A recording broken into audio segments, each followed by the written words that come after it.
There's one thing that most tutorials miss about the Chinese Waitress Cast-On that I want to show you here. Most tutorials get this movement right, and pulling the yarn through. But this is a really important part. You slip the right needle out, and you physically twist the stitch with your hand so that the right hand loop here is the one that's attached to your working yarn. If you don't do that, the stitch is going to be twisted and it's going to act like a twisted stitch, which means it's not going to stretch as much, it's going to pull in tighter, and it's not going to have the same characteristics that you want from a stretchy cast-on. So slip the needle out and give that stitch a turn, and if you're not sure if you've done it right, just tug the right loop of the stitch and your working yarn should be the one that moves.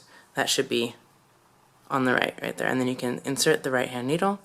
So that is how you know that you're doing it right.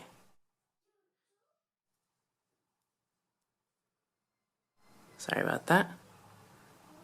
Slip the right needle out, fully untwist, and this is the loose piece right here on the right.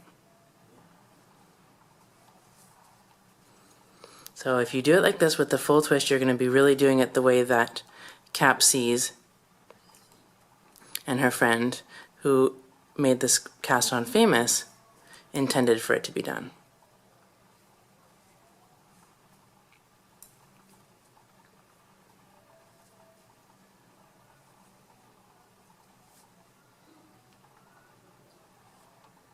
There we go.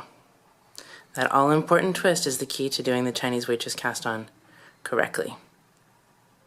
Trying to learn and master knitting on your own is frustrating. That's why I created Knitting Superstar University, a video knitting school that teaches you everything you need to know to knit any project with confidence. Get instant access today at knitfreedom.com.